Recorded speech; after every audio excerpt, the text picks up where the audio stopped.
Hello everybody and welcome back to another anatomy tutorial. Today we're going to be looking at an ankle MRI, and this is a talk that's following on from our previous talk where we looked at an ankle and foot radiograph. So if you haven't watched that video, I'd highly suggest watching that first to make sure you've got the bony anatomy waxed. Now there's a lot to cover on an ankle MRI, and we're going to take this systematically, identifying the various different bones and joint spaces in the ankle, then looking at the various ligaments, tendons, and some miscellaneous structures that we're going to need to look at for our Part 1 anatomy exams. So let's start by having a look at the sagittal PD image of the ankle. We can see superiorly our tibia, and our tibia is articulating with our talus here, with our talar dome. We have our talar dome, our talar body, neck here, and talar head. The talar head then articulates with our navicular bone anteriorly. Below the talus is our subtalar joint. That's the articulation between the talus and our calcaneus. So we can see our calcaneus here. Here is our posterior articulation. We can scroll right the way through that posterior articulation. Then we have a middle articulation here, which is our sustentaculum tali of the calcaneus articulating with the talus. So we can go through that joint space here. And then anteriorly, on the anterior process of our calcaneus, there's a small joint here, our anterior subtalar joint. So there are three joint spaces that we need to look at in the subtalar joint space. And then we can scroll across the dome of the talus as well to make sure we've got continuous cartilage. There's no disruption of the cartilage along that talar dome and the tibial plafond. We can see that our cartilage here is hypo-intense compared to the subchondral bone plate here. So our tibia, we can scroll all the way out to our medial malleolus, come back in here. We can then scroll all the way laterally to our fibula. You can see the fibula bone there.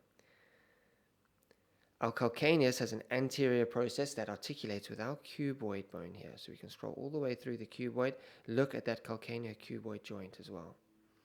Our cuboid bone articulates with our fourth and our fifth metatarsals at the metatarsal bases here.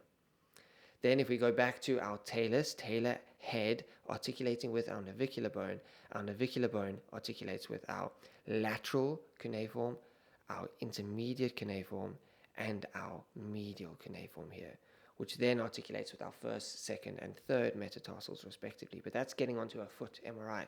These are the major bones that we're looking at on our ankle MRI. Now, when you're trying to identify various different structures within the ankle, our axial image is going to give us the most bang for our buck when trying to look at these different structures. So I'm going to start by scrolling proximally, and we're going to see our tibia lies medially and our fibula lies laterally. Now, the first ligaments that I want to look at is our tibiofibular syndesmosis. Now, if we have a look at a CT reconstruction of the ankle, we can see the various different bones that we're dealing with here.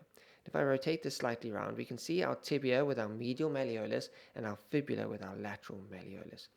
Now, the tibiofibular syndesmosis occurs here. It's actually technically not an ankle joint, but it is included as part of our ankle series. We have an anterior inferior tibiofibular ligament that runs from the superior lateral portion of our tibia and runs inferolaterally down towards our fibula in this direction here.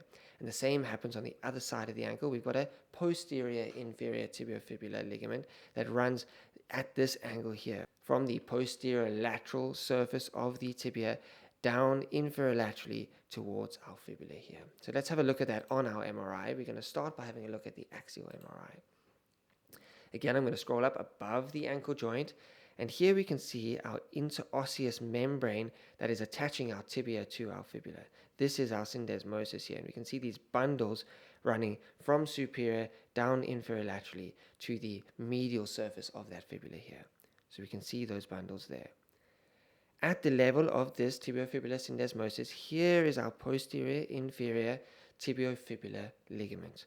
We can scroll down and we can see that the inferior portion of our tibia here, what we looked at, is called our posterior malleolus of the ankle. There is our ligament heading across towards the fibula. Anteriorly, if we scroll superiorly a little bit, we can see that ligament coming from the tibia to the fibula here. And it's often quite difficult to see on this axial plane. If we look in our coronal planes here, we can see some of those fibers heading across. So let me head posteriorly in this image. So we should just see just our calcaneus.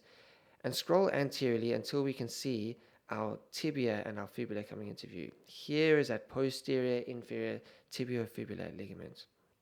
As we scroll more and more anteriorly, we then should see those anterior fibers heading from the tibia to the fibula there. Now, the reason I'm stressing that we must look at where the fibers are going is we don't want to get these confused with our talofibular ligaments, our lateral ligaments of the ankle. Our talofibular ligaments run from the talus to the fibula. They are actually crossing that ankle joint. So if we have a look here at our 3D reconstructions, our talofibular ligament, our anterior one, is running from the anterior surface of the talus here towards the fibula. And the same thing happens on the posterior side. It runs from this lateral tuberosity of our posterior process across to our fibula. We also have a ligament that runs from our fibula down towards our calcaneus, our calcaneofibular ligament. You'll notice that when we're naming these, we're talking about the bone it's coming from, heading towards the fibula. Our calcaneofibula, our anterior talofibula, posterior talofibula. The opposite happens on the medial side, where we talk about tibiotalar, tibiocalcaneus. So let's identify those three ligaments, our three lateral ligaments of the ankle, and we'll start by looking at the axial view again. So we know we're lateral on the fibula here. We've seen our posterior inferior tibiofibular ligament. Now let's scroll down inferiorly more until that tibia comes out of view, and we should see this large, broad-based ligament coming from the posterior aspect of our talus here. We can see a hypo-intense structure fanning out towards this ligamentous surface of our fibula here. We can see we get some signal heterogeneity in this posterior talofibular ligament, which is normal. Anteriorly, we've got this dark band. This is our anterior talofibular ligament. This is perhaps the most important ligament to look at when looking at the ankle, because it's the most commonly torn. When you stand on the edge of a step or the edge of a pool and you hyperplantar flex your ankle here, this is the first ligament that normally ruptures. We normally rupture ligaments from anterior to posterior. So this is our anterior talofibular ligament, and this is our posterior talofibular ligament. We can see those on our coronal views as well. Here we can see our posterior talofibular ligament, and as we head out anteriorly, we see our anterior talofibular ligament. Now we can look at our calcaneofibular ligament. So we go down to the inferior process of our lateral malleolus, and we keep heading down inferiorly, and we should see medial to these two tendons a ligament coming down inferiorly and posteriorly there. See that ligament coming up? It's going to head and attach to the inferior surface of our fibula. It's normally easier to see on our coronal planes. Find our calcaneus. We're quite posterior here. We can't see tibia or fibula, and it's often easy to find the ligament coming off the calcaneus first. We see it here. Here is that ligament. It runs medial to these tendons. Our peroneus brevis and our peroneus longus tendons that we're going to look at runs medial to those tendons and then wraps around them and inserts into this lateral malleolus. So we can follow it down posteriorly, attaching to the calcaneus. It's a calcaneofibular ligament. So we've identified the three lateral ligaments of the ankle: our anterior talofibula, our calcaneofibula, and our posterior talofibula. Let's head on to our medial structures, our deltoid ligaments of the medial aspect of the ankle. Now we can separate our deltoid ligaments into a deep layer and a superficial layer. Now a deep layer is a long band heading from anterior to posterior, and it's actually a continuous band. We can separate them arbitrarily into an anterior band and a posterior band, but in fact it's a continuous band heading from our medial malleolus to our talus here. And this is what's known as our tibiotalar ligament or tibiotalar deltoid ligament, which makes up the deep layer of the deltoid ligament. So posteriorly, we can see this thick band coming from the inferior surface of our medial malleolus heading towards the talus, and as we head out anteriorly, we can see that band continuing, and here's the anterior section of that tibiotalar ligament. Our superficial deltoid ligament has a tibiocalcaneal band, we can see it here, and a tibionavicular band, which is quite difficult to see on these images as we head out towards our navicular here. But perhaps our most important is our tibiocalcaneal ligament here, or otherwise known as our tibial spring ligament. You can see the sustentaculum tali of the calcaneus here has a ligament attaching to this lateral surface of our medial malleolus. It runs medially to this posterior tibial tendon and this flexor digitorum longus tendon here. This is called our tibial spring ligament because it becomes contiguous with our spring ligaments of the ankle. And we're going to have a look at our spring ligaments next. Let's go back to our 3D reconstruction. I want to describe to you how this tibial spring ligament works. So we go to the medial surface of our foot here. We can see our sustentaculum tali here coming underneath that talus here. Now, our spring ligaments are also known as our calcaneonavicular ligaments. They're ligaments that head out from the calcaneus to the navicular. And what they do is they provide a hammock for this talus joint. They provide structural support for the talus. They prevent the talus from dislocating inferiorly. They provide that talar height, preventing a flat foot. Now, there are three main bands of our spring ligaments. The first and most important band is our superior medial band that runs from the sustentaculum tali medially to the talar head and attaches to the superior medial surface of the navicular bone. Now, you'll notice that we name these spring ligaments according to where they attach on the navicular bone. So this first ligament is called our superior medial ligament because it attaches to the superior and medial aspect of the naviculus. Then we've got two inferior ligaments, one running to the medial plantar surface of this navicular and one running to this inferior plantar surface of the navicular. This is what's known as our medioplantar oblique ligament because, as we'll see, it runs obliquely in the foot, and our inferoplantar lateral ligament because it runs laterally to the foot. So we've got our superior medial ligament here, our medioplantar oblique ligament, and our inferoplantar lateral ligament. Let me show you what they look like on an MRI. So we can start up in the ankle at the level of the tibia, and we can follow our tibiocalcaneal ligament down in towards the ankle. Here's that tibiocalcaneal ligament. We can see laterally is our posterior tibial tendon separated from this ligament by the slip of fluid here known as our gliding section. It allows that posterior tibial tendon to glide along this ligament without getting any friction. Now, as we head down one further inferior, we see that this band thickens and heads anteriorly. This is the first ligament that we're going to look at in our spring ligament complex, our superior medial band of the spring ligament. It runs from the sustentaculum tali anteriorly, attaching to this navicular, this is our navicular tuberosity. You can see that navicular tuberosity is the attachment point for this superior medial spring ligament. Now, as we head down inferiorly, we said there are two bands that run underneath the talar head from the calcaneus to the navicular. Now, the two structures I want to point out here is this coronoid fossa of the calcaneus bone. Our calcaneus has the sustentaculum tali, our coronoid fossa, and then our anterior process here with our posterior tuberosity out posteriorly. So here, this coronoid fossa is the insertion site for this medial plantar oblique tendon. We can see there are two bands of the medial plantar oblique heading to the medial surface and the plantar surface of this navicular bone. So here are two bands of our medial plantar oblique ligament, and in between that we have a little bit of fat separating those bands.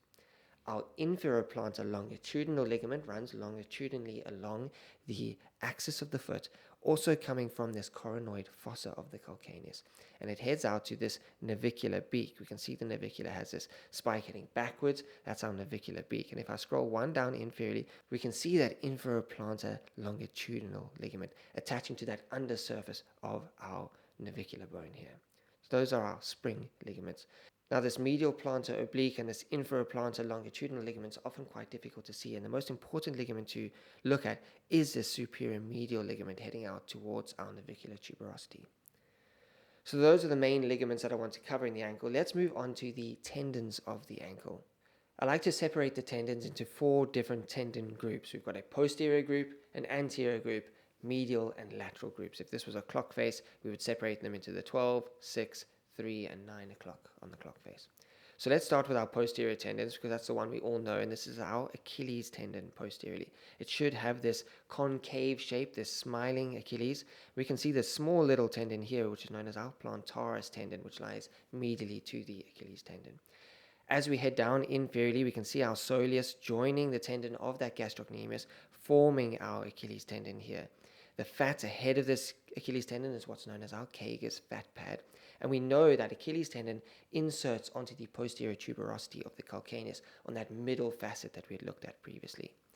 If we look at this on a lateral view or a sagittal view, we can see our Achilles tendon here inserting onto that middle facet of our posterior tuberosity of the calcaneus.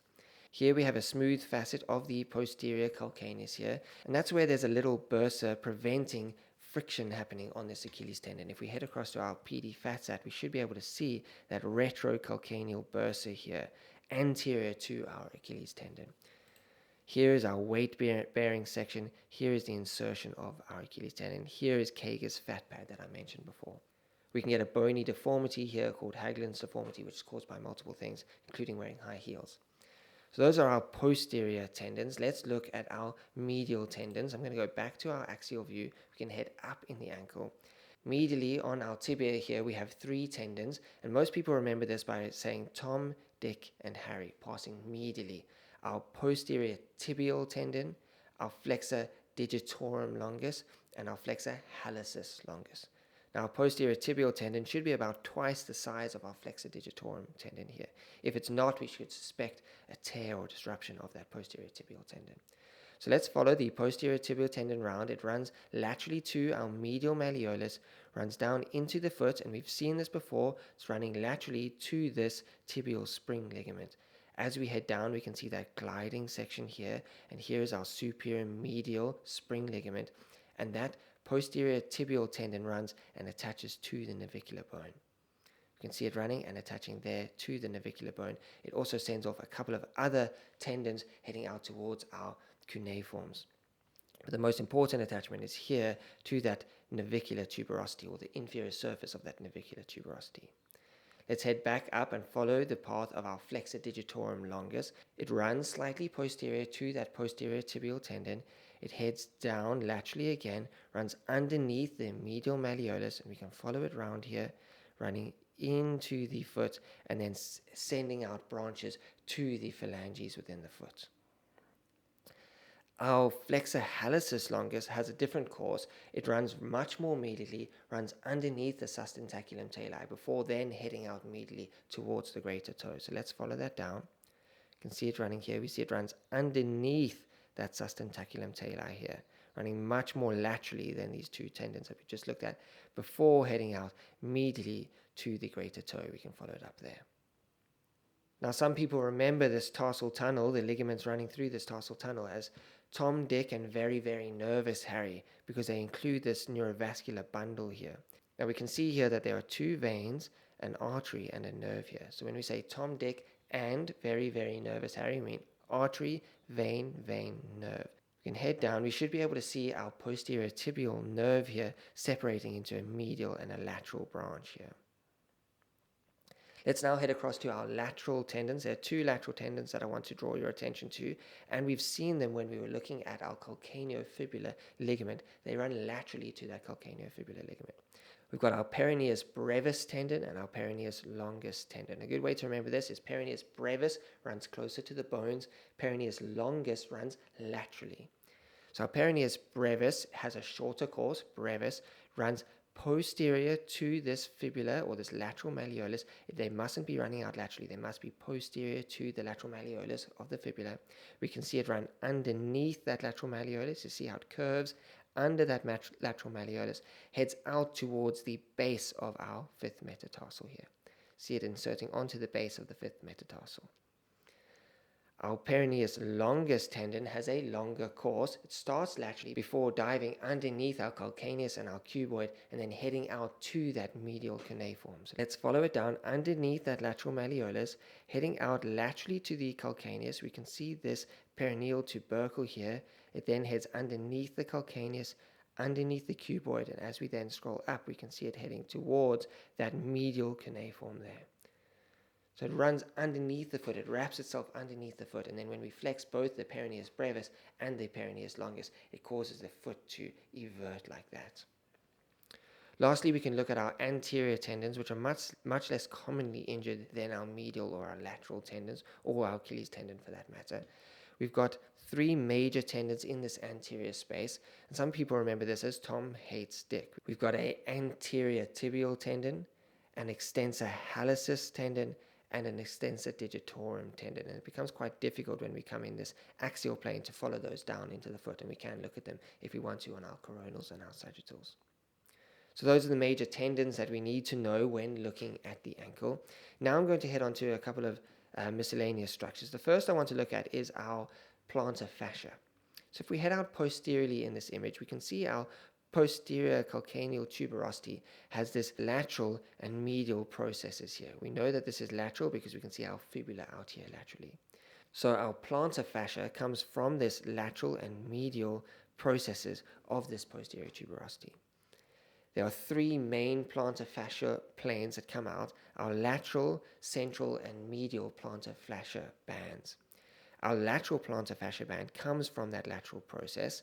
Our central and medial plantar fascial bands come from this medial process.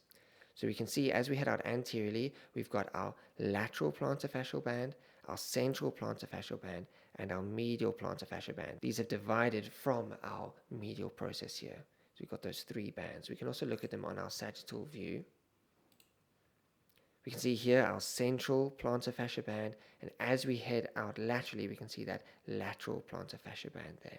We want to assess the thickness of these bands and make sure there's no hyperintense signal within these bands.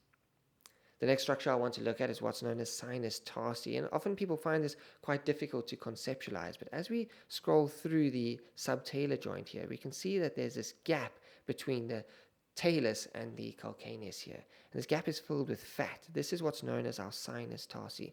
This is a region that can have fluid accumulations or mass accumulations. We can get impingement of the various different ligaments within that space, and it's important to assess the integrity of that space here.